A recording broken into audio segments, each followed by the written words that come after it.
नमस्कार, स्वागत है आपका। सुबह के 10 बज रहे हैं, आप देख रहे हैं न्यूज 24। मैं हूं आपके साथ आशा झा।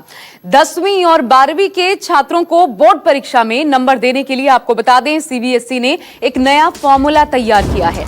इस नए फॉर्मूले के तहत जो छात्र 3 से ज्यादा विषयों में परीक्षा दे चुके हैं, उनकी स्कोरिंग बेस्ट ऑफ 3 के एवरेज के मुताबिक की जाएगी। वहीं जो छात्र 3 ही सब्जेक्ट्स में परीक्षा दे पाए हों, उन्हें बेस्ट ऑफ 2 के एवरेज के हिसाब से स्कोर दिया जाएगा। इसके अलावा ऐसे छात्र जो कि 1 या 2 ही टेस्ट दे पाए हैं, उनके अंक आंतरिक मूल्यांकन के औसत के मुताबिक स्कोरिंग होगी। यानी अंक और आंतरिक मूल्यांकन के आधार पर स्कोरिंग उनकी होगी। 1 या 2 टेस्ट देने वाले ये जो अधिकतर छात्र हैं, ये छात्र दिल्ली से हैं। सीबीएसई आज इसी फॉर्मूले के तहत सुप्रीम कोर्ट में अपना हलफनामा भी दायर करने वाली है।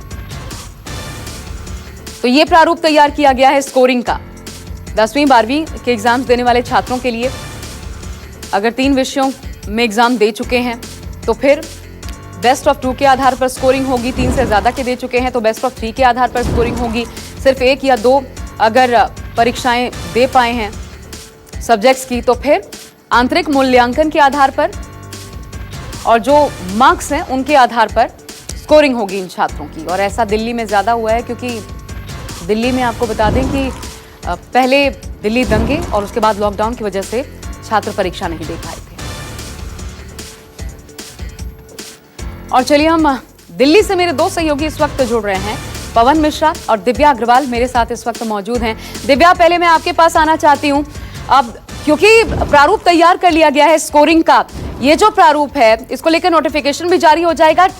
अभिभावक कैसे देख रहे हैं इस तरीके को?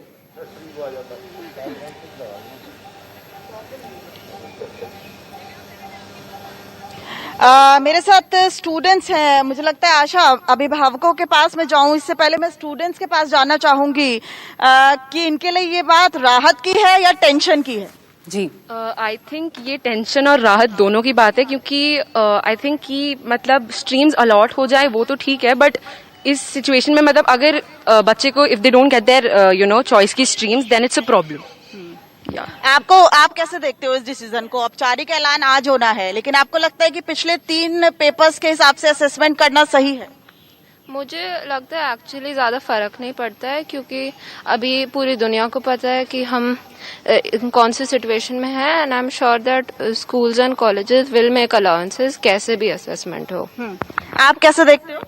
आई थिंक असेसमेंट्स के हिसाब से करना चाहिए, बिकॉज ऑफ लास्ट 3 पेपर्स जैसे कि कैसे भी गए, सो उसके बेसिस पे अगर हम जज करेंगे तो इट मे लाइक मेरे भी पेपर्स खराब गए थे, तो इसलिए मैं चाहती हूँ कि वो असेसमेंट्स के हिसाब से हो। तो बोर्ड के पेपर जिनके खराब हुए वो कह रहे हैं कि असेसमेंट के हिसाब से हो जाए। एक आईसीएसई बोर्ड का स्टूडेंट भी है। आप कैसे देखते हैं इस डिसीजन को? आपको लगता है कि ये सही डिसीजन है?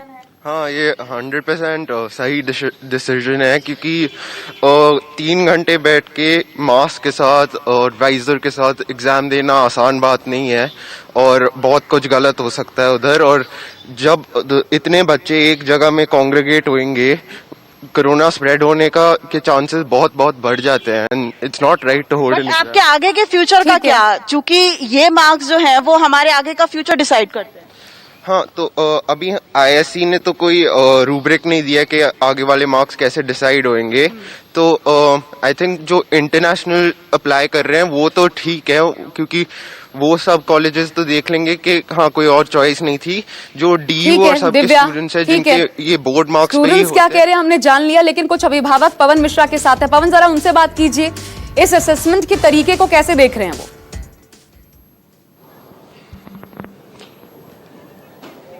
बिल्कुल आशा, हम आपको बता दें कि अलग अलग अभिभावकों की अलग अलग राय है। कुछ ऐसे पेरेंट्स हमारे साथ मौजूद हैं, उनका ये कहना है कि हमारे बच्चे पूरे साल तैयारी करते हैं, हमारे बच्चे अव्वल हैं। अब जब कोई कमजोर स्टूडेंट्स है, दोनों को एक साथ जोड़ना वो ठीक नहीं है। अभिभावक से ही उनकी हम राय ले लेते हैं।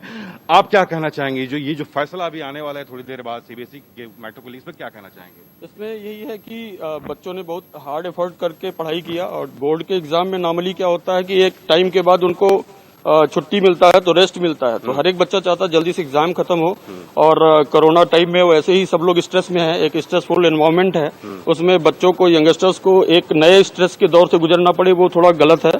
और मैं तो चाहता हूँ कि एग्जाम हो जाए, जिससे बच्चे अपना आगे का फ्यूचर, अपना आगे का मानसिक तनाव की बात कर रहे हैं आपकी क्या राय है?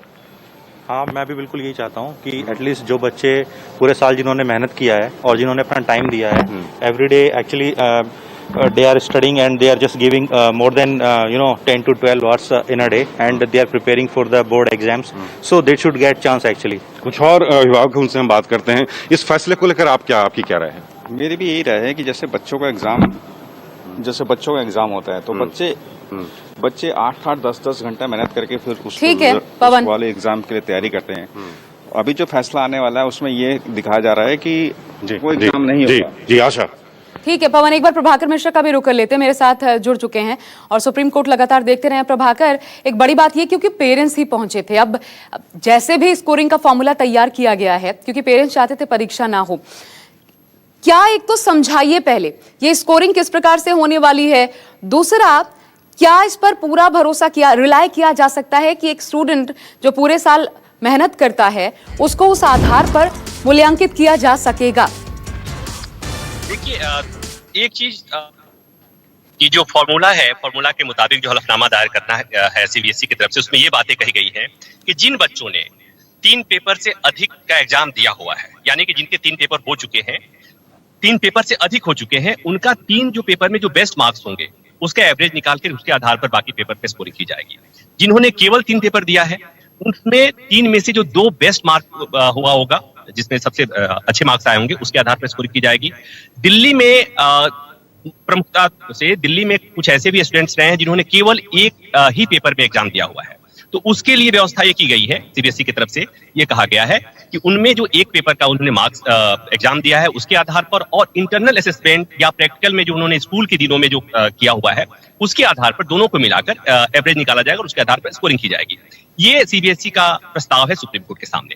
दूसरी बात जो आपने कहा कि ये कितना वो है, फिजिबल है, या कितना बच्चों के मन में ढेर सारे सवाल हैं, मैंने भी कई बच्चों से बात किया तो बहुत सारे बच्चे तो ऐसा कह रहे हैं कि हमें भरोसा ही नहीं हो पा रहा है ये जो व्यवस्था होगी उसमें कितनी ईमानदारी से हमें मार्क्स मिलेगा, कितनी ईमानदारी से हमारी स्कोरिंग होगी। दूसरी बात कि जो बच्चे पढ़ने लिखने वाले हैं उनके मन में ढेर सारे सवाल हैं कि हमने साल भर पढ़ाई करी, 2 साल पढ़ाई करी और उसके बाद हमारी स्कोरिंग कुछ इस तरह से हो जाए कि हमें पता ही नहीं कि हमें किस तरह से दिया जा रहा है। तो कहीं ना कहीं उनके लिए ये बहुत अच्छी बात नहीं, उनमें निराशा है इस बात को लेकर। लेकिन बड़ा सवाल ये है कि सुरक्षा सबसे बड़ा मसला है, और जिस तरह से दिनों दिन कोरोना के केस बढ़ते जा रहे हैं, पेरेंट्स में आशंका है, बच्चों में आशंका है। सीबीएसई खुद कह रही है कि जब स्थिति नॉर्मल होगी तभी एग्जाम हो पाएगा। अब ये जो ऊहापोह की स्थिति है, अब तो सीबीएसई पहुंच रही है, कोर्ट का रुख क्या रहता है ये देखते हैं, क्योंकि 10:30 बजे इस पर सुनवाई होनी है, उसके बाद फैसला भी सामने आ जाएगा और अभिभावकों की, स्टूडेंट्स की नजरें इस सुनवाई पर लगी हुई है लगातार। शुक्रिया आप तीनों का हमारे साथ जुड़ने के लिए, दिव्या, पवन और प्रभाकर आपका। नमस्कार, मैं हूं मानक गुप्ता। अगर आपको हमारा ये वीडियो पसंद आया हो तो इसे लाइक और शेयर जरूर करें, और हां, हमें सब्सक्राइब और फॉलो करना ना भूलें ताकि आप देश और दुनिया की कोई खबर मिस ना करें। तो जुड़े रहिए हमारे साथ और देखते रहिए News 24।